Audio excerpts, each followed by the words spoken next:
Dinner service lagi rame, tiba-tiba dia izin balik men. Lu kenapa? Ya istri gue sakit. Dia pulang besokannya dia ngabarin gue tuh, Chef masih gak bisa masuk. Oh oke. Akhirnya gue ke rumah sakit tuh. Tiba-tiba gue nyampe di depan kamarnya, gue gak masuk. Dia lari meluk gue nangis. Nih pisau ada di sini nih. Terus besok pindah nih. Habis itu lu dimarahinnya udah kayak lu masak ikan kematangan lah kasarnya gitu. Padahal cuma pindah doang gitu. Saya ini gini banget sih.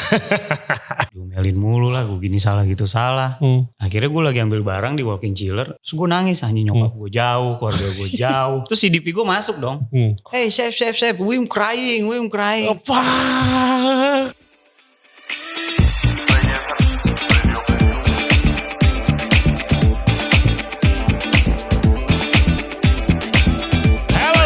Thank you very much for tuning into the show today. Tamu kita kali ini Chef Wim Kahiyang Isha. Dia adalah eksekutif chef dari Mr. Fox. Outletnya ada dua, satu di Jakarta dan satu di Surabaya. Dia akan cerita-cerita soal perjalanan karir dia dan juga tantangan yang sudah dia lewatin. Selain itu kita akan bahas masalah anak-anak dapur zaman sekarang yang katanya kalau diomelin dikit langsung resign, dan pembahasan kita masih banyak lagi. Langsung aja dengerin podcastnya. Jangan lupa subscribe di Ray Jensen Radio di YouTube, Spotify, and all other podcast platform. Follow kita di Instagram Ray Jensen Radio dan juga di TikTok. And without further ado, please welcome Chef Wim Isha. Enjoy the show.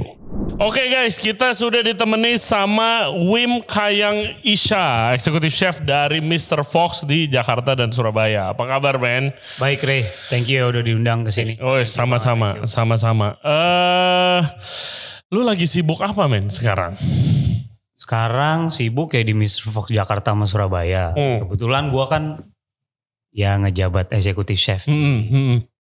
Apa tuh itu tanggung jawabnya? Tanggung jawabnya yang pasti in charge di dapur, bikin menu-menu baru, terus mostly monitor tim, maintain cost, standar recipe dan lain-lain lah. Ordering di lu juga? Nah kalau ordering kebetulan di Fox gue punya purchasingnya, storekeeper. Jadi dia yang order, cuman lu yang request. Gue yang request gitu. Seberapa sering lu develop menu baru sih? 2 bulan sekali. Biasanya berapa lama untuk development? Tergantung. Jadi kan menu kan tingkat kesulitannya beda-beda ya Re. Nggak, ada yang cuma seminggu, ada yang makan waktu bisa sebulan kayak gitu-gitu. Kita ngomongin yang depan kita aja nih. Waktu lu develop nih. Ini apa? Fried rice? Bone marrow fried rice. Nah jadi ini waktu gue baru join di Fox.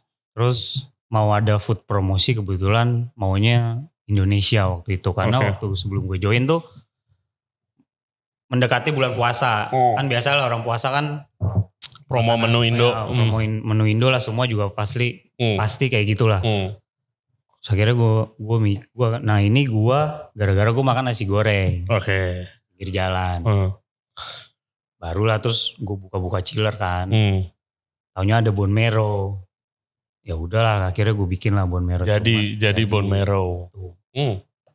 Benar gak sih eksekutif chef itu kalau di mata pendengar kita nih ya, udah jarang masak gitu. Maksudnya jarang masak, jarang servis kali ya. Lu masih ikut servis kan? Masih. Kalau gue masih. Cuman gue tipe orang yang gak suka dipas sebenarnya. Oh ya? Nah, jadi yang kenapa? Dipas mendingan chef gue atau chef de party gue. Lu di mana? Lu megang apa? Line biasanya. Line apa? Grill, stove? Jadi di Fox ada wok, ada kari sama ada larder kan. Larder tuh cold section lah, bisa kita bilang gitu. Gue biasa ya, gue lebih suka di wok. Gitu. Oh lu lebih suka di wok? Wow, gue baru pernah. Padahal dulu gue gak terlalu suka. Cuma pas kesini-sini asik juga ya di wok. Kenapa? Gue demen banget wok, tapi gue sih sejak gue udah gak masak full time gitu, gue udah gak kuat ngangkat wok satu tangan, men. Oh, latihan lagi berarti. Iya. Kalau dulu gue latihan lagi tuh waktu pandemi tuh kan, gue jualan Chinese food. Oh kuat lagi nih, gue happy aja. Sekarang kemarin gue masak di pulau tuh bikin nasi goreng, nggak kuat lagi, gue udah kayak udah nggak kuat lagi. Emang berat sih itu. Iya. Gue kalau masak nasi goreng nggak mungkin 5-5 gue masukin loh. Karena kan apa rasanya bisa berubah kan kayak gitu. Iya. Beda sama gue suka banget kalau dipas gue. Gue suka banget nih pas karena gue bisa ya ngontrol gitu kan. Oh iya baru pernah denger nih. Jadi yang nge-fire Susef lo? Iya. Biasaan sih benernya gitu. Cuman dia lagi plating ya gue liatin. Ini meja apa? Ini makanan dikirim ke meja ini benar apa enggak gitu. Iya terserah guys. Beda-beda chef ya. Chef suka di wok ya silahkan di wok. Sama gue sih paling suka all the station. Semua station di itu favorit gue tuh steward bro. Gue favorit, pokoknya favorit gue happy kalau masuk waktu masih kerja tuh apa kayak Ray steward gak masuk cover ya. Oh shit, gue happy banget karena itu apa? Itu rootnya kan. Rootnya gue tuh mulai di situ, terus nggak ada yang ganggu, iya kan, nggak ada yang ganggu, nggak ada yang ngejar-ngejar. Biasanya orang nggak enakan tuh sama lu kalau lu cover steward. Thank you ya. Gitu. Mas seru sih, emang steward emang rootnya sih. Kalau lu nggak tahu nyuci. Nggak tahu barang. Iya. Tempatnya di mana? Ya, all the roots. Oke, kita tarik mundur sedikit nih. Cerita background story Wim Isha. Awalnya dari mana lu masak? Ya biasa lah, lu kan waktu masih kecil kan, either oma lu, mami lu atau nyokap lu kan pasti kan spend waktu dia di. Betul, gua personally sama oma gua. Gua sama either nyokap atau nenek gue atau sama gue gitu. Ada bisnis? Gak ada. Cuman kan biasa kan. Gue kan orang Jawa ya, orang Jawa kan masak di rumah gitu kan. Jadi ya udah bantuin pas bawang apa gimana. Sebenarnya itu gue di situ juga belum sadar kalau gue akhirnya bisa ada di posisi sekarang gitu. Akhirnya ya udahlah sekolah juga sekolah biasa kan. Terus waktu lulus SMA, gue kuliah di perhotelan. Gitu. Hotelan kan hotel manajemen kan. Di Sunrise itu? Bukan. Oh bukan? Bukan di Trisakti waktu itu. Iya Sunrise mah cooking fokus ya? Aku kuliah tuh waktu itu di Trisakti yang D3. Terus? Disitulah tuh baru ada dapurnya. Tadi gue mau gaya-gayaan kayak lu kerja di front office, frontliner lah yang pakai jas. Karena lu kan sekolah di perhotelan kan gue. Buat itu goalnya ya? Itu kan. Segitu kan di Trisakti itu kan nggak penjuruan kan. Jadi dia semua dapat mata kuliah dapur, F&B, front office tuh dapat tuh. Housekeepingnya dapat kan? Housekeeping. Kira gue nyobain di dapur, kayak gue suka sama ini. Udah terus setelah lulus, gue sempet nggak kerja tuh, karena waktu itu agak sulit tuh nyari pekerjaan di industri. Oh iya? Iya pas gue lulus. Tahun berapa tuh? Tahun 2008. Oh lu lulus 2008? Lulus Trisaktinya 2008. Gue baru mulai sekolah masak tuh. Hey guys, kalau kalian suka konten seperti ini, jangan lupa like the video dan juga subscribe ke channel kita, Ray Jensen Radio Podcast. Back to the show. Ya udah, gue cari kerja kanan kiri. Gak mau jadi dewe juga kayak susah banget. Jadi ada zamannya ya susah. Ada. Kebalikannya mas sekarang. Sekarang kan nyari orang susahnya setengah mati. Gitu. Terus ya udahlah akhirnya gue alhamdulillah tuh almarhum papi gue nih kakek gue lah dari nyokap. Waktu itu ada rezeki. Ada rezeki. Gue kan sering mijitin dia ya. Namanya cucu kan pasti kan lu panggil kan sama mijitin.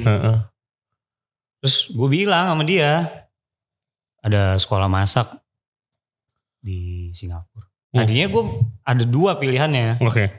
LCB sama Sunrise ini. I see. Terus karena LCB waktu itu lu kuliah gak ada. Pas program gue ini kan 1 bulan kuliah. 3 bulan gue magang nih. Iya kalau Sunrise lebih itu kerjanya lebih banyak ya. Di Singapura guys by the way Sunrise. Udah. Tapi gue bilang di Singapura aja. Oke lah. Akhirnya gue datang tuh ke education fair gitu. Gue cari-cari tahu tuh Sunrise gimana. Alhamdulillah gue berangkat. Dari sana. Dulu tuh gue inget Sunrise tuh kalau lagi nonton TV di rumah kabel TV itu nggak berhenti cuy iklannya cuy. Iya emang promosi gila. Iya gue kayak gila keren nih ya gitu. Promosi gila-gilaan emang. Gimana sih sekolah di sana? Sekolah di sana. Gue inget ada promosinya kayak bisa belajar ada Spice Garden. Benar itu ada ya. Gue kan suka gardening gitu kayak, ada Spice Garden. Ada emang. Dulu sekolah gue sih kagak ada gardennya. Iya sekolah di sana, gue sempat shock juga sih karena kan culture kan. Iya. Yang tadi gue Trisakti, yang ya udahlah, maksudnya kuliah di sana kan emang benar-benar disiplin. Nah gue belajar disiplin sebenarnya di sana sih. Bukannya di sini nggak bisa belajar disiplin. Dalam segi apa? Ya orang Singapura kan maksudnya culture-nya beda ya. Dari segi waktu, dari segi misang plus dan lain-lain tuh memang harus tertata dengan rapi lah gitu. Lu nggak bisa, nih pisau ada di sini nih, besok pindah nih. Habis itu lu dimarahinnya udah kayak lu masak ikan kematangan lah kasarnya gitu. Padahal itu cuma pindah doang gitu. Wow. Masa ini gini banget sih. Jadi mana ya udahlah. Gue inget waktu saat gue pertama kali sekolah masak ya gue di LCB. Gue kan gue nggak kayak lu sekolah perhotelan lu. Gue gue ngikut oma gue masak bisnis catering, terus hampir tiap hari tuh gue masak buat teman-teman sekolah gue kan. Which is kan semuanya bilang enak dong. Ya pertama gratis gitu. Terus tahu apa sih anak kecil. Gue pikir tuh gue udah jago men. Iya bener. Gue pikir gue udah jago. Oke, masak. Gila cuy. Nyalain kompor aja ada caranya. Pegang pisau ada caranya. Hancur gue Wim waktu awal-awal. Pasti lah gue juga kayak gitu lah. Hancur gue bener-bener. Masak ikan gue inget banget. Gue inget banget masak ikan pertama sama nasi, rice pilaf gitu.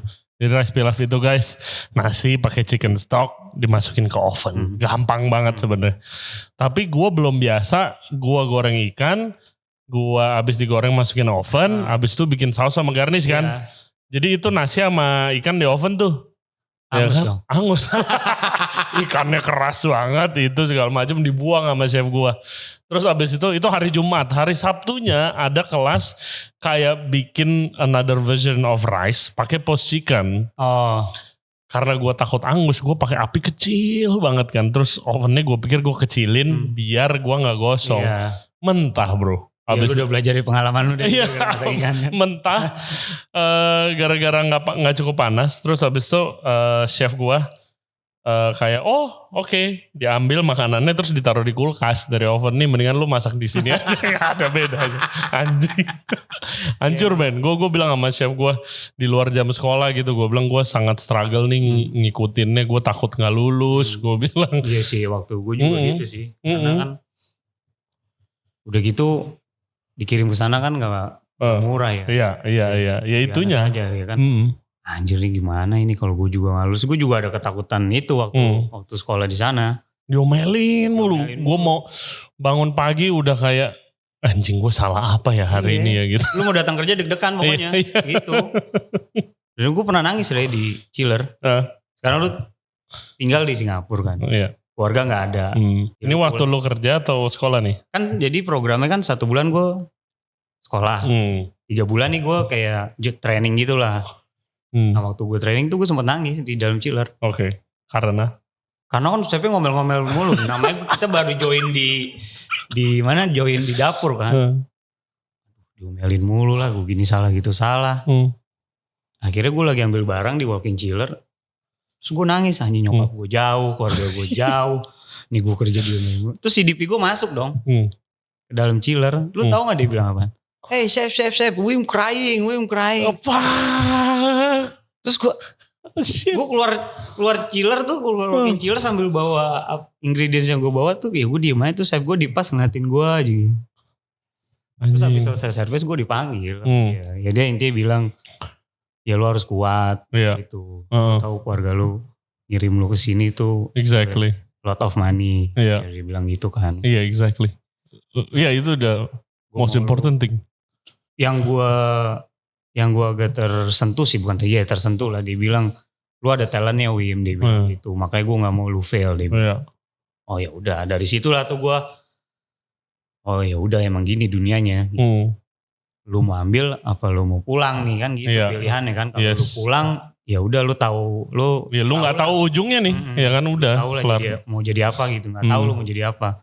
Cuma kalau lu ambil ini opportunity-nya ini, ya lu akan tahu masa depan lu kayak gimana. Iya. Oh ya udah oke. Betul. Gue waktu kerja juga sempet Gitu. nangis di walk-in, sempet. Abis itu gue curhat ke bokap. Gue bilang kayak anjing begini amat ya. Gue bilang. Ya, semua orang ngalamin lah kayak gitu. Iya, gara-gara gue numpahin apa, sekarang sih jadi cerita lucu ya. Tapi waktu zaman itu sih anjing.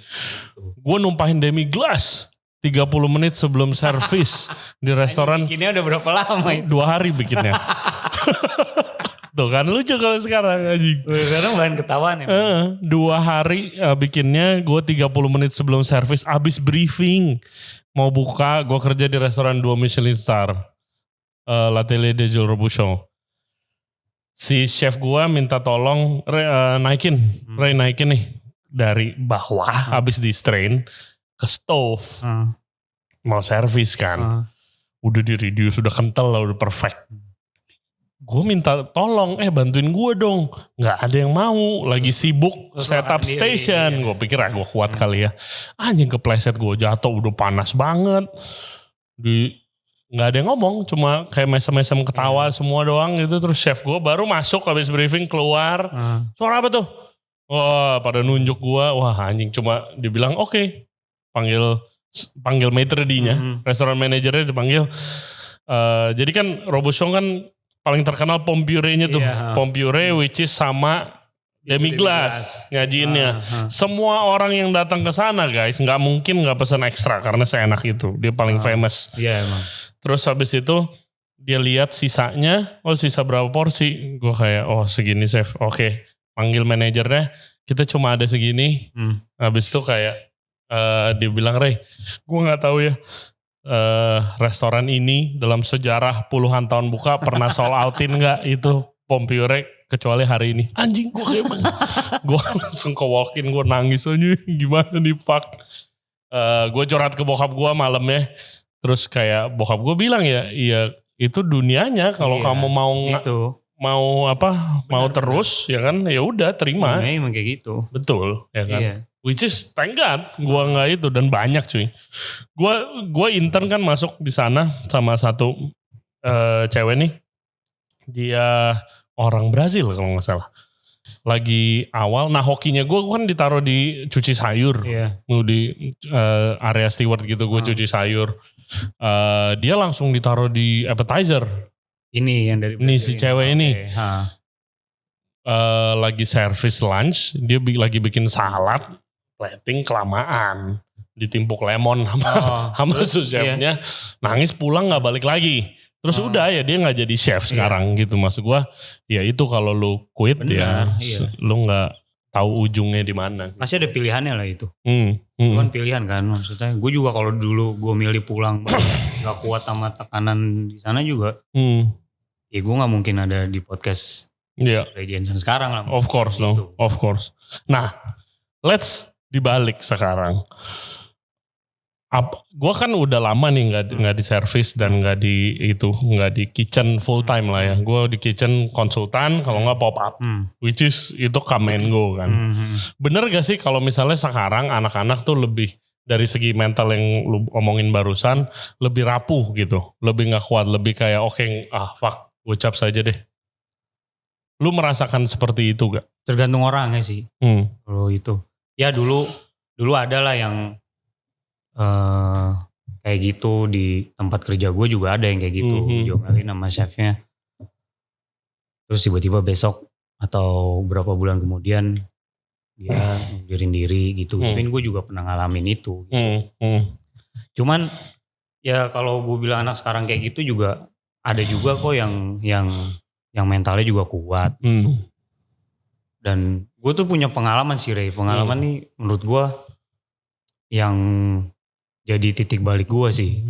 Karena kita dulu pasti dididik sama chef-chef itu kan pasti kan. Zaman kita jauh lebih keras. Keras lah bisa dibilang kayak gitu ya. Ya kayak tadi gue bilang lu taruh pisau geser dikit aja. Dia ngomelnya udah kayak lu masak ikan kematangan kan gitu ya. Nah terus akhirnya kan itu jadi diri lu jadi ke build kayak gitu ya. So waktu itu gue kerja tuh barengan di restoran. Bismin tuh restoran baru buka, openingan gitu. Terus sous chefnya setiap hari maksudnya gue kan kita ngajarin kalau udah posisi CDP, sous chef de cuisine gitu kan, ya lu pasti kan ngajarin cuman sekali lah. Ya kan, kalau lu 2 kali 3 kali ya itu bonus aja lah mungkin. Cuman kan kita nggak ada waktu buat ngajarin dia terus-terusan dong. Betul. Benar kan? Betul. Kan lu nggak mungkin kan lu hands on terus nih sama sous chef lu nih gini ya. Nih. Kecuali pada saat training ya. Yang emang tapi kalau udah operasional mah udah lu lupain. Gitu. Pas training iyalah gue detailing, recipe cardnya ada, booking methodnya di situ pun juga tercantum di situ. Udah tuh setiap hari tuh Akhirnya suatu saat tuh itu restoran udah buka sekitar 8 bulan lah. Lagi dinner service lagi rame Tiba-tiba dia izin balik men. Lu kenapa? Iya istri gue sakit. Oke. Oke. Ya pulang lah. Gue kalau udah keluarga tuh biasa aja gue gak bisa. Oh ya udah pulang. Nengokin dulu. Ya kita kan harus itu manusiawi lah kayak gitu. Betul. Kita juga kan pasti dulu ada keluarga yang gimana juga kan pasti kita pernah izin pulang lah gitu. Iya. Dia pulang besokannya dia ngabarin gua tuh, Chef masih gak bisa masuk. Oh oke. Urus aja dulu istrinya. Terus gua nanya sama junior sous chef gua, istrinya sakit apa? Pokoknya sakitnya lumayan lah. Akhirnya gua ke rumah sakit tuh Gue ke rumah sakit. Dengan tujuan menjenguk. Tiba-tiba gue nyampe di depan kamarnya. Gue gak masuk ke itu. Gue nyampe. Dia lari meluk keluar nangis. Shit. Anjir itu gue. Ini orang yang setiap hari loh. Diomelin. Kena tekanan lah 1, 2, 3 apa gitu. Cuman dia masih mau kerja gitu. Terus sedangkan gue yang sehat-sehat aja. Kalau gue sehat-sehat terus gue marah-marahin dia tuh kayak aduh anjir. Feel... Iyalah lu pasti anjing gue sorry itu ya. Iya. Kan jadi gue pikir lu sejahat itu di hati lu gitu kan ya. Gue di dalam hati gue gitu, sejati ini gue.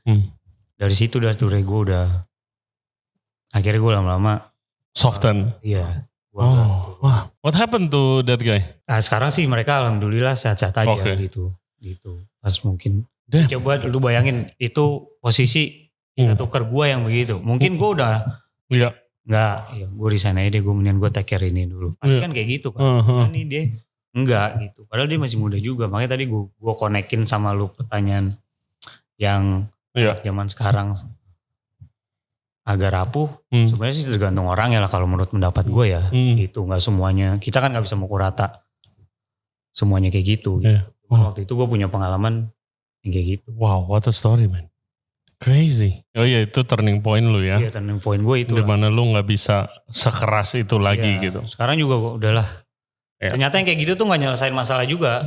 Yes, that's what I figure out. Yes, ternyata ada cara yang lebih efektif kalau dibilangin. Gitu. Betul. Jadi kalau di tempat gue sekarang tuh, gue kasih tahu dia baik-baik nih. Ini ya gini ya bikinnya. Terus gue kasih tahu nih sausnya bikinnya ini dulu ya masuk ini. Dan dia jadi gitu. Tanpa gue harus yang marah-marah lah. Ini, gue gak sih. Sekarang ya. Lebih soft. Iya. Cuman kalau gue gak pernah bercanda sama 3 item doang sih. Kalau rasa, kebersihan, sama konsistensi. Itu gue gak bercanda gitu. Jadi kalau itu 3 agak melenceng dikit tuh pasti gue agak kenapa. Kan ini udah lama menunya gini gue agak kayak gitu. Cuman kalau yang lain-lain mungkin gue masih ada toleransi. Cuman kan kalau itu kan impactnya langsung ke tamu kan. Kalau tamu hari ini datang rasanya enak, tiba-tiba besok ini kok agak asin ya nih juga kan gak bisa kayak gitu juga. Betul. Iya zaman sekarang sih justru kalau menurut gue chef-chef yang kayak masih ranting teriak-teriak gitu. Dan jujur gue salah satunya dulu, apalagi waktu baru balik, apalagi waktu dikasih tanggung jawab sebagai head chef pertama kali gitu. Pastilah. Gue begitu karena gue dididik begitu gitu. Tapi kalau zaman sekarang yang begitu menurut gue justru udah ketinggal nyaman. Kalau sekarang lebih baik dibilangin cara lebih efektif. Kalau gue belajarnya bukan cerita seperti itu sih. Gue belajarnya ya operasional ribet aja. Anaknya cabut mulu. Kalau gitu. Gue pernah beberapa jam sebelum opening dapur gue kosong. Pernah juga gue sampai sujud-sujud di area locker. Cuma sih gue belum pernah sih kayak gitu sih. Setengah jam, beberapa jam sebelum opening gue lagi prep. Ada yang datang baby carrot. Urusan baby carrot tuh wortel. Gue request baby carrot. Yang datang wortel. Beneran. Gue sebelnya kenapa diterima gitu kan. Gue timpuk. Carrotnya. Gimana sih lu CDP kagak tahu bedanya. Udah gitu doang sebenarnya. Terus habis itu gue keluar, gue ngebir di bar. Gue balik. Owner gue, Ray, aman Ray buat opening ntar malam. Jadi restoran kita belum buka, tapi ada 20 orang mau birthday party. Gitu. Sekalian lu driver-an. Iya. Oh ya udah, gue balik kitchen, tinggal eksekutif chef gue sama eksekutif chef pastry. Sisanya kosong. Pada kemana anak-anak? Kosong chef, tersinggung tadi gitu. Anjing. Wah, terus chef gue juga dia pengalaman, dia pernah kerja di Europe lama juga, dia jelasin gue chef nggak bisa chef di sini begitu kalau cara ngedidiknya. Gue panik, gue mana anak-anak mana? Di area locker chef lagi beres-beres. Anjing gue sujud-sujud, Wim beneran gue sujud-sujud, maaf terima, tolong maafin saya. Tapi aman, sampai sekarang masih kontak untungnya. Nah gue suka gitu tuh. Jadi yang dulu-dulu juga sampai sekarang alhamdulillah masih berhubungan baik sih. Mungkin ya gue juga bilang ya gue di dapur ya di dapur. Di luar dapur kita semua mah sama aja gitu. Nongkrong bareng gitu. Setuju. Oke, kita udah mau setengah jam, lu belum ngomongin Mr. Fox nih. Konsepnya apa brother? Mr. Fox. Mr. Fox tuh sebenarnya konsepnya Asian makanannya gitu. Cuman gue agak modernin dikit lah. Gak dikit sih, emang modern lah. Jadi ya bisa gue bilang modern Asian makanannya di situ. Sesusah apa sih jadi chef? Lo harus produce food yang high quality, konsisten segala macam di tempat yang orang mungkin banyak taunya itu adalah bar. Susah. Gimana? Karena itu ada, gue dulu begitu. Dulu gue kerja di Lucy in the Sky, gue kerja di Bauhaus juga sebagai corporate. Bos mau makanannya nggak kayak bar food lo asal truffle French fries sama cumi goreng tepung dong ya kan. Pengen yang lebih sophisticated gitu. Tapi ini tempat bar gitu kan, dimana mungkin makanan lu complimentary to the drinks ya kan. Gimana kalau pengalaman lu seperti itu? Challenge yang lu hadapi? Challenge-nya tuh ya gue coba ngobrol sih sama tamu-tamunya gitu. Jadi gue mingle sama mereka. Terus gue lebih dalemin lagi makanan-makanan Asian. Gue kan suka baca buku ya deh. Gitu. Maksudnya buku-buku masak gitu kan. Ya either itu lu dari buku yang lu beli atau yang PDF itulah gue pasti baca lah. Terus gue dalemin lagi lah masakan-masakan Asian dari buku lah. Karena itu yang tamu lu mau? Karena memang udah modern Asian kan. Maksudnya udah makanan Asian jadi. Udah set modern Asian. Jadi pas gue masuk memang udah set modern Asian kan di situ. Ya lu tau lah chef sebelumnya siapa yang di situ. Yoi. Ya dia DNA-nya dia sama gue sama lah gitu. Sama persis, good chef juga. Shout out to whoever you are. DNA-nya dia sama gue sama kan. Jadi ya gue harus, maksudnya legasinya dia kan baik lah. Ceritanya gue harus nerusin bisa lebih baik lagi lah gitu. Ya udah akhirnya gue R&D menu baru. Terus akhirnya waktu itu dikasih kesempatan ganti menu kan waktu itu. Bos lu kasih target gak sih Wim? Sorry gue potong. Bos lu kasih target misalnya. Oke, Chef Wim, lu udah di sini, gue udah invest di lu. Gue pengen penjualan makanan naik ya. Yang mungkin tadinya 80% minuman, 20% makanan. Gue kasih target lu setahun atau 2 tahun gue mau 40% nih makanan. Iya, makanya itu gue ganti menu. Oke, tapi emang dikasih target sama bos lu gitu. Oke. Jadi makanya pas gue datang, dia mau kontribusi makanannya lebih, maksudnya naik lah. Naik Iya. gitulah.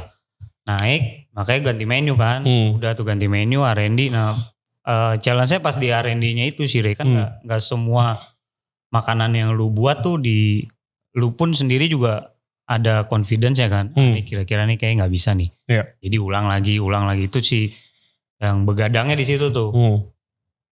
Habis itu ganti menu, food testing dan lain-lain. Lu udah pede, terus lu naikin ke food testing dong. Ke BOD, ke culinary director gua. Ada touch-up. Akhirnya kan touch-up tuh kan PR juga. PR juga kan. PR banget malah touch-up. Akhirnya ganti menu. Ganti menu, terus ya gue di expose sama Mr. Fox. Ya nih ada chef baru. Akhirnya diterima. Terus itu gue suka mingle sih sama tamu. Memang gak semuanya gitu. Iya. Akhirnya mereka terima makanannya. Akhirnya sekarang tuh kontribusi makanan gua hampir 40%. Wow. Hey, nice bro. Iya. Nice, susah loh cuy. Gue tahu di mana waktu dulu gue di tempat namanya Bauhaus. It's a whiskey bar and cocktail ahead of its time lah. Zaman dulu belum ada tuh begitu-begituan. Akhirnya buntut-buntutnya jadi klub. Benar. Ya kan, kalau zaman dulu gitu orang di Jakarta belum enjoy cocktail kayak sekarang gitu. Jadi makanan cuma 10%. Terus gue datang sebagai corporate naikin gitu. Wah, setengah mati men. Iya emang. Setengah mati. Kayak gue, even gue mingle pun kayak, ya bro ini mah makanan buat dorongan minum aja. Adanya gitu. Tapi gak bisa kalau gue bikin itu gak di-approve. Itu challenge-nya di situ sih. Iyalah. Sulit emang waktu itu juga. Yang di Surabaya apakah sama percis? Apa lo cater? Apa lo modif-modif? Kan market beda ya? Oh menunya sama sih Reh. Oh menunya sama menunya percis? sama main Surabaya. Jadi waktu itu ganti menu memang kan satu brand kan itu kan. Gak mungkin sana beda. Beda, at least ada benang merahnya lah gitu. Memang yang di sana ada beberapa menu yang kayak signature sono gitu. Enggak sih. Jadi ada beberapa menu lamanya dia. Terus itu penjualannya bagus. Populer. Iya. Jadi kan gue nggak bisa main ganti gitu aja kan. Jadi ya udah. Jadi ada beberapa menu di sana tuh ada 3 atau 4 gitu yang masih menu lamanya gue taruh di situ. Yang di Fox Jakarta juga masih ada kok menu lamanya. Itu gue lihat di Mr. Fox. Itu ada steak yang dibakar. Zaman dulu steak nih. Atau dibakar. Apinya gede. Depan meja. Itu alkoholnya apa sih? Bisa apinya segitu? Lu itu tahu kan memang kan panas kan. Siling flatnya memang tuh panas banget. Iya. Terus habis itu emang gue bakar pakai vodka. Oh vodka. Pakai vodka itu bakarnya. Oke. That's a cool effect man. Gitu. Iya Bu. Karena vodka kan gak ada rasanya anyway kan. Praktikal banget kan. Jadi lu bakar itu di depan tamu. Jadi tamu yang lain juga itu apa ya. Jadi dia juga mau nyobain. Gitu. Exciting time sih men. Gue lihatnya dari kacamata luar. Zaman sekarang tuh kayak chef tuh di expose. Dalam tanda kutip dijual gitu kan. Wah ini kita punya chef baru. Backgroundnya ini gitu. Karena kan emang sebenarnya kan dia. Yes. Jantungnya di dapur kan. Betul, gitu. betul. Jadi kalau orang di luar sana nggak tahu ini chefnya siapa ya? Jadi kan pasti tanda tanya kan gitu. Nah di company gue sekarang, memang setiap chefnya itu di highlight. Yes, gitu. Bagus banget sih. Soalnya waktu gua di sini, waktu gua masih kerja itu nggak terjadi. Oh, oke. Dulu zaman dulu dikenal restoran atau bar buka tuh yang ditanya yang buka siapa, ownernya bukan chefnya siapa gitu segala macam. Kalau zaman sekarang gue lihat chef udah di highlight, bartender di highlight, iya itu, restoran manager di highlight gitu. Itu sesuatu yang positif banget karena kita lah jantungnya gitu kan. Karena kan emang yang ada di situ. Iya mending kan. Ownernya tiap hari shift kan jarang banget yang begitu ya. Ya kayak begitu. Oke, nice. Itu. Ngomongin soal Asian food, apakah lu kan sekarang dikenal sebagai chef yang jago masakan Asian dan modern? Banyak lah di luar sana, gak gue doang. Iya, salah satunya gitu kan. Itu lu memilih atau gimana sih sebagai Wim makanannya apa sih stylenya? Oh Asian gitu. Tadinya enggak, biasa lah kita kan maunya belajarnya Western. Betul. Western. Bener dong, lu juga pasti kayak gitu kan. Yes. Karena fundamentalnya itu kan di Western sebenarnya. Kitchen ya, kitchen operasional kitchen nih kita bilang. Kitchen kan fundamentalnya di Western cuisine lah. Kayak lu bikin stok, kayak gitu-gitu semuanya itu potongan-potongan, itu kan Western semua kan Re. Nah makin kesini, kok makanan Asia seru juga ya di kulik-kuliknya ya. Karena spice-nya lebih banyak. Ya. Terus ingredients-nya juga unik-unik juga kan. Gitu. Ya udah, jadi pelan-pelan akhirnya gue ngulik-ngulik makanan Asian gitu. Jadinya suka lah sampai sekarang gitu. Cuman tadinya ya memang gue fundamentalnya Western. Asian-nya gitu. Mencangkup mana aja kalau lu? Indo udah pasti. Indo udah pastilah karena kita orang Jepang Indonesia. Itu segala macam. Jepang gak tau lah, gue lebih ke Southeast Asia sih. Thailand, Vietnam kayak gitu. Nice. Itu seru banget sih ngulik itu.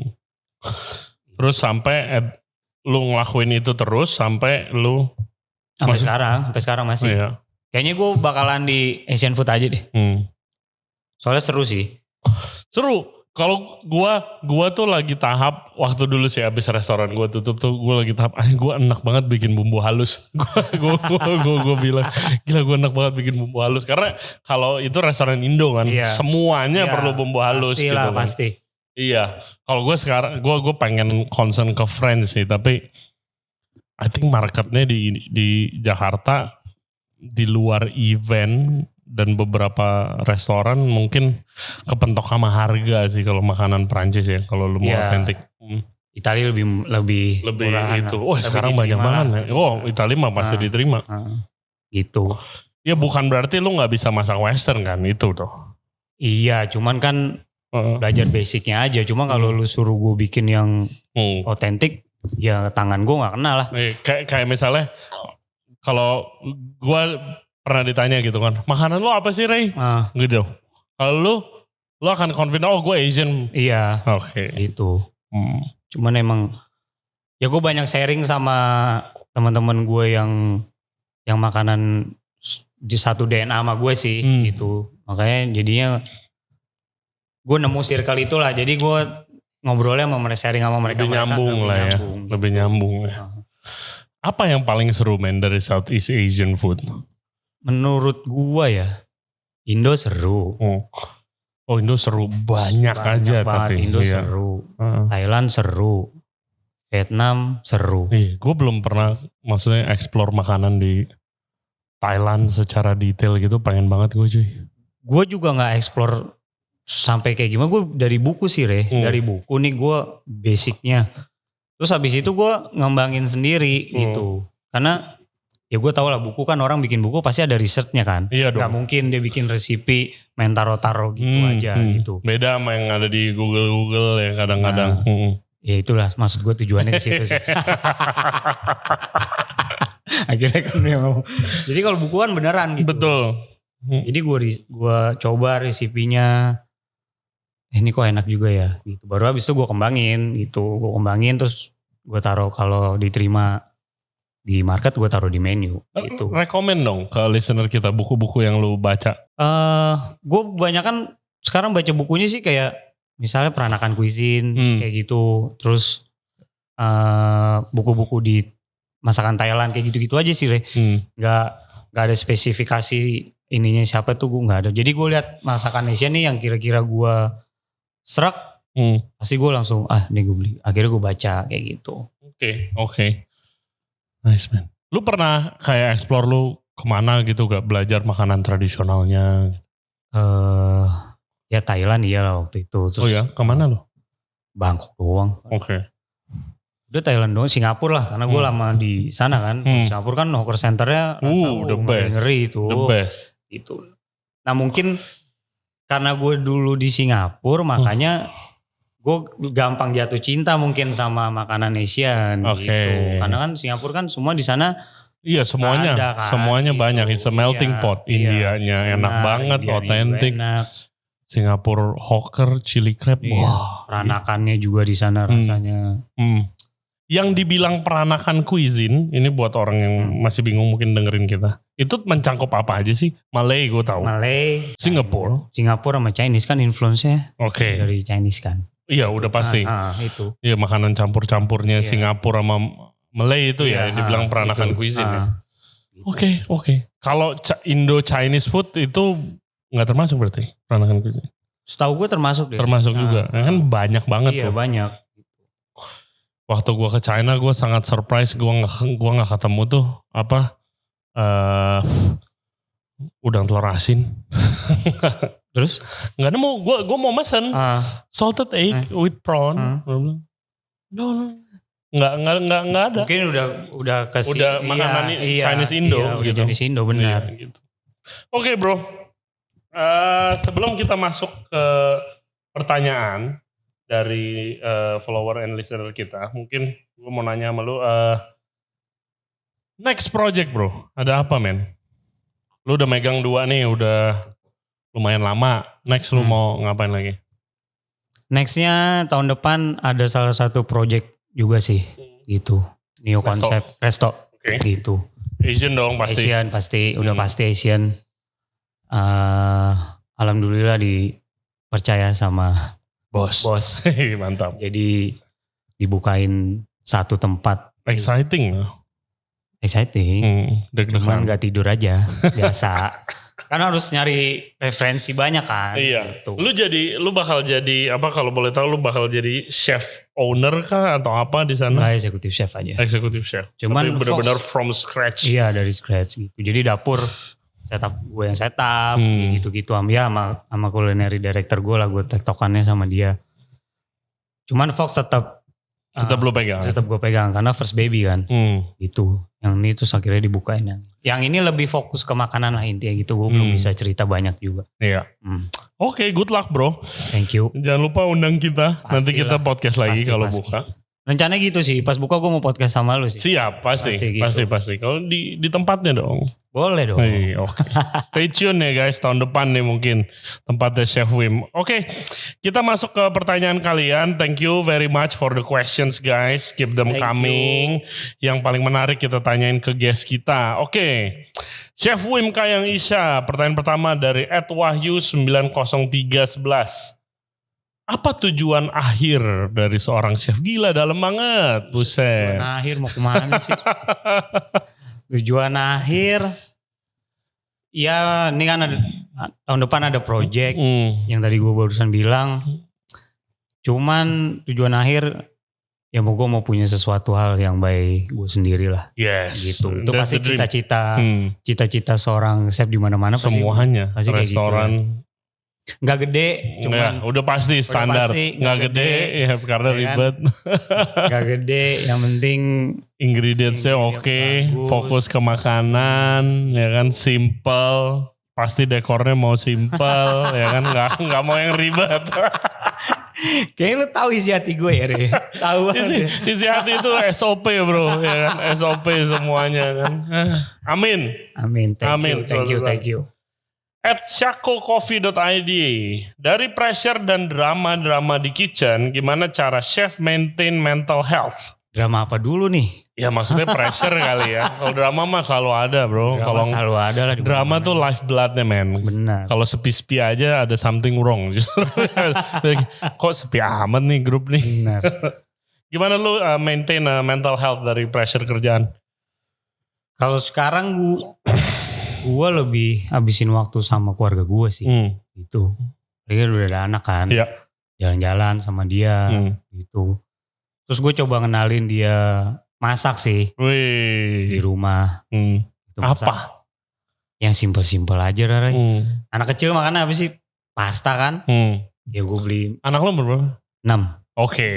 Gitu. Carbonara. Yang otentik apa yang pakai krim tuh? Yang pakai krim aja. Oh, oke. Gue pikir egg yolk dulu. Waduh. Ini pecorino ya. Jangan pakai parmesan ya kalau carbonara ya. Ini guanciale ya. Awas kamu pakai bacon. Kayaknya masa gitu-gitu aja nasi goreng, pasta yang dia lagi mau makan aja gitu. Terus ya dia ada gue suruh bantuin oseng-oseng walaupun dia belum bisa, cuman gue awasin kan. Terus ya gue kenalin dia cara masak gimana lah. Is that the dream anak lo jadi chef? Gue kasih pilihan ke dia sih nantinya gimana sih. Cuman kalau memang dia jadi chef ya. Restoran lo aman berarti nanti yang lo punya sendiri. Bukain aja kali ya. Terus yang jagain dia kan. Lebih enak gitu kayaknya tuh. Oke. Lanjut. @omat_aja_. Chef, rekor terlama kerja di dapur tanpa pulang berapa lama? Waduh. Kalau gue 3 hari dulu. Kapan nih? Selama karir. Gue 3 hari dulu. Kemarin gak pulang gak tete. Wah itu dia. Baru-baru ini. Cuman ya kalau dulu pas masih di Singapura ya memang lama sih. 15 jam 16 jam ada. Yui. Gitu. Dulu gue 3 hari, ya ada mesnya sih, tidur lah 3 jam buat nikahan artis besar dan politikus besar. 2 hari 7.000 sama 8.000, job desk gue cuma 1, dibon kambing guling 3 hari. Tuh, repot tuh. Habis itu begitu gue kelar kayak, Ray lu gak mau ini nyajin artis-artis di booth gitu? Gak peduli gue mau pulang, gue bilang. Cuma yang terakhir ya KTT gak pulang. Iya men. Gimana perasaan lo? Bangga sih. Kalau karena jadi dulu tuh gue pengen lah ada kontribusinya buat negara ini. Negara gitu. Betul. Kan. Terus waktu itu gue ketemu Arnold. Ngobrol tuh sama dia. Ya chef gue mau lah bantuin masak kalau ada acara-acara kayak gitu. Oh ya Wim, ntar gue kabarin. Udah setelah berapa bulan gak ada kabar. Gue pikir gak jadi apa mungkin gue gak dipilih apa gimana gitu kan. Pikirnya kan gitu. Gue kan mikirnya gitu. Tiba-tiba dia nelfon, Wim gue on the way ke Fox ya. Ada apaan chef? Bahas KTT. Wah, jadi nih. Ya udah. Ya Amin pasti bangga sih. Iya. When the last dessert came out mungkin kayak udah. Iya Cuman emang seru sih pengalamannya gitu. Ya terima kasih lah udah dikasih kesempatan buat masak bareng-bareng. Gitu. Gila humble banget nih chef nih. Malah sama aja. @yellowspt_. What is the kitchen culture like between Singapore and Indonesia? Apa bedanya? Sama aja sih kalau menurut gue ya. Sedang ke dapur mana aja mah sama sih. Kalau menurut gue ya gitu. Lu pasti akan ada nemuin juga orang yang rajin, orang yang mau belajar, orang yang bener-bener dia mau hidupnya dia berubah kan gitu ya. Sama ada juga orang yang ya udah gini-gini aja. Yang penting by the end of the month gue dapat gaji juga ada juga yang kayak gitu kan. Jadi menurut gue sama aja lah. Sama biasa kalau sepanjang karir gue nemu dimanapun seluruh dunia ada satu orang di kitchen yang orang ordal gitu cuy. Kagak ngapa-ngapain. Tapi mau di Jakarta sampai di Noma gue nemuin juga sama tuh. Sama aja guys budaya kitchen. Di Noma berapa lama sih Gue di Noma 6 bulan.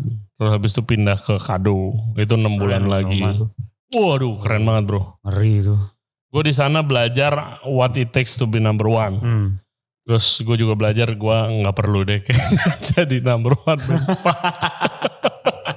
Gila bro kerjanya. Tapi itu sama aja ada orang ordal juga. Oh ada juga di sana kayak gitu. Ada bro. Gila men. Dan dia semua disebelin gitu lah. Tapi you know ya emang koneksi goes a long way di benar, industri manapun kan. Paling penting koneksi. Benar. Oke, pertanyaan terakhir. I dengar-dengar you di outlet cuma masak. Tapi nggak cuma masak, tapi have fun dan juga engaging ke tamu. Ini gue tahu yang nanya siapa nih. Coba ceritain kesehariannya, apalagi Kamis sampai Jumat. What the hell? Apa ini? Apa sih ini? Gue tahu nih yang nanya siapa sih. Jadi, ya itu Fox tuh kan yang datang kan kebanyakan regular guest. Oke. gitu. Oh, jadi lu seru-seru sama mereka. Iya, jadi gue dia datang tuh pasti si Wim mana kayak gitu. Jadi gue selesai. That's a good thing buat lu dicari. Lu jadi ikonnya seenggaknya. Wim mana? Lagi di belakang. Terus tiba-tiba ntar ke kitchen. Enggak si anak waitress atau waitersnya datang panggil chef dicari ini. Oh iya ntar bentar. Gitu hangout sama dia. That's a good thing man. Gue sampai olahraga bareng sama mereka-mereka itu. Oke. Gitu. Anything buat jadi reguler guys bro. Anything bro, temenin man. Benar lah. Gitu. Ya, oh my god. Ya itu sih apa ya? Menurut gua itu juga termasuk dalam job desk sih kalau udah jadi executive chef nemenin tamu. Dan relationship itu, juga kan dan itu mereka. Tidak apa ya, kelihatannya enak dan gampang, biasa ditraktir minum, tapi capek sih bro. Karena lu lakuin itu after work hours kan, bukan lu kerjanya job desk itu. Cuman yang bukan capeknya sih kalau menurut gue ya, build trustnya mereka itu yang susah gitu. Jadi kalau mereka udah nyaman tuh kan enak kan, jadi dia bisa datang lagi terus kayak gitu. Gue pengalaman itu ya waktu di Fish, terus gue lihat next levelnya itu waktu gue ke Bali men, ke Room for Dessert. Kebetulan gue makan di sana sama bini gue. Dan ya gue lihat Chef Will, kalau itu kan restoran ada 90 seating kalau nggak salah. Dan 2 shift, dua kali turnover gitu. Berarti berapa 180 orang. Semua orang nyari dia, semua orang mau foto. Kalau Chef Will Goldfarb kan kelasnya udah gitu ya. Wah main gue lihat dia kayak mukanya tuh udah capek banget. Tapi harus be hospitable, harus welcoming, kalau harus ajak ngobrol, harus wah. Ya itu juga it's work. Tapi ya anything for business. Benar, setuju. Kalau gue. Man, thank you banget bro. Thank you ya. Seru banget obrolan kita. Hope you have a good time. Good luck buat semuanya, pokoknya makin jaya. Amin. Sukses buat Mr. Fox dan buat next outletnya. Semoga lancar semua dan nggak ngaret. Mudah-mudahan nggak ngaret. Sukses buat Ismaya. Salam ke teman-teman chef di sana Pasti juga. Pasti tadi salamin sama teman-teman di sana. Oke, guys, terima kasih buat yang udah nonton dan yang udah dengerin podcast gua sama Wim. Main-main ke Mr. Fox, ada 2 yang tinggal di Surabaya, juga ada Mr. Fox, bisa ketemu Chef Wim, bisa ngobrol-ngobrol, hangout nih. Dia demen hangout sama tamu tuh. Siapa tahu bisa diskusi. Malu kayaknya deh. Iya. Jangan lupa subscribe di Regency Radio di YouTube, Spotify, all other podcast platform kita ada. Follow kita di Instagram Regency Radio, di TikTok, juga follow Instagramnya Mr. Fox dan juga follow Instagramnya Wim kalau mau ngobrol. Di mana IG lu bro? Wim_Isha. Wim_Isha. Gua hampir lupa. Okay, as always, guys, stay safe, stay healthy. We'll see you next time. Bye bye. Thank you. Bye. Thank you, bro. Thank you.